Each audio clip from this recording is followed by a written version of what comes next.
Tonight's project is this Lionel Jeep number 2328 Burlington. It's really in beautiful condition.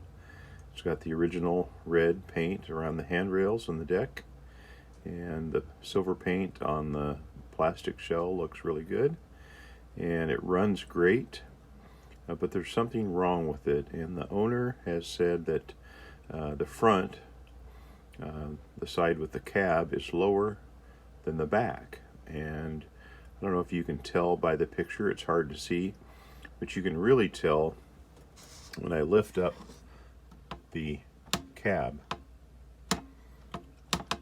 There's a lot of play there, and that doesn't belong. You don't have that in the back. There's a motor in the front, and what's missing is a ground spring. So this little spring goes between the truck and the frame. And if you look in the Greenberg repair guide, there's a breakdown of parts of the Jeep. Actually, this is the Burlington version.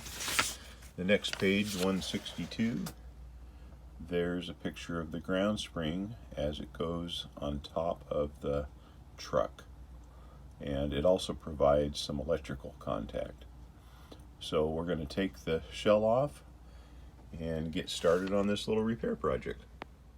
You got to start with your Trey Night at Dave's screwdriver. Got it set for Phillips, and you got to take the screw off both ends. I've already taken the one out of this end and pull the shell. Easier said than done.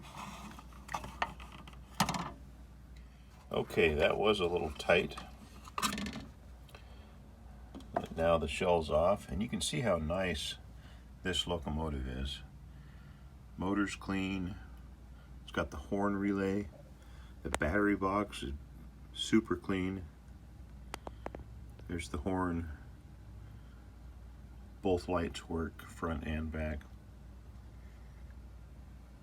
Now to take off the motor and the powered truck. We've got the unit turned on its side. We just have one screw, and it's right here. This one is slotted, not Phillips. So I've changed the screwdriver to slotted. Turn that till it comes loose.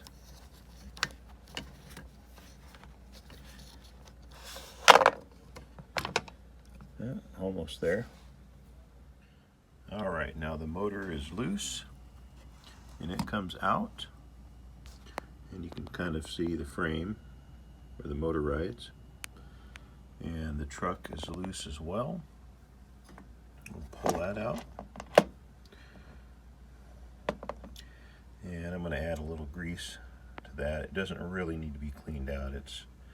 It's very loose and it works well. And then you can see where the washer goes. It's going to go right in there. Notice that this is very magnetic. This 2328 has magnet traction. Now we're going to put it back together. As you can see, it's easier to mount the ground spring to the motor. Now that the motor is screwed back onto the truck, we can see that there's a little bit less play. And it has a little spring action, and it's level. I think Bill's going to like that a lot better. We've got a D battery. We're going to test out the horn. Let's take it to the layout. To remove the battery box, all that's required is to remove this screw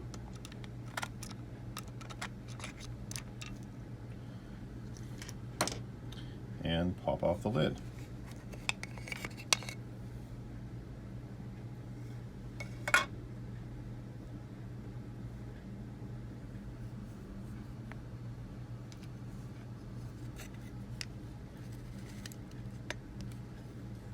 There it is. Let's give it a try. Some of you probably noticed that when I put the battery in, and the locomotive frame was upside down that the horn didn't go off, and it should have. So I'm going to test and figure out why it hasn't gone off. I've got my voltmeter set to DC, and I've got the black lead onto the ground end of the battery, and we're going to touch the positive end, make sure the battery's good, 1.51, so that's just fine. So now we've got to figure out why it doesn't go on when the relay lifts up. And I can see the relay lift when I hit the whistle button, horn button on the GW transformer, but the horn doesn't go. So we've got to find out why there's no, if there's voltage coming through this wire or not. If there is, that means this horn is probably dead. As I was testing the positive lead right here, I noticed that this wire was kind of loose, so I pulled back on this, and there's a broken connection in the lead that goes to the horn. So that's most likely our problem. So I'll strip this back, resolder it, and give it another go. While I was waiting for the soldering iron to heat up, I pulled off this insulation, subtracted about a 1/2 inch, and thought I would test. There's plenty of wire here to go to that lead. Thought I would test the horn. Let's see if it'll go on this lead right here.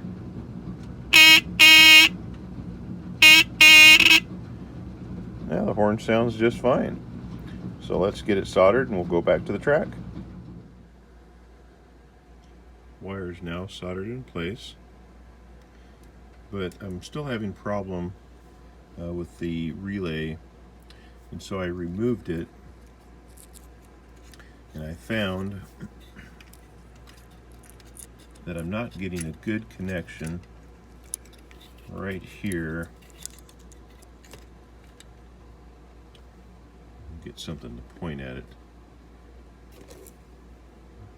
Right here and here, there was a little gunk in there, and so I cleaned that out, and I think it's going to be better now. Ground this out.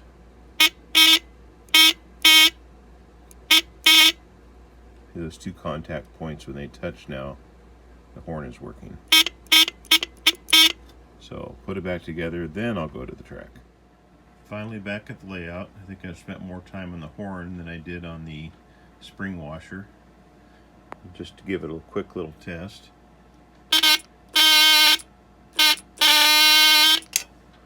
That seems to work.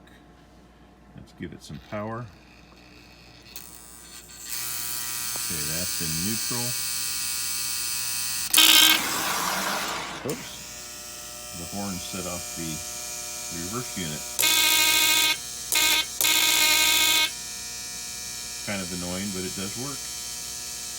Now to put the shell on.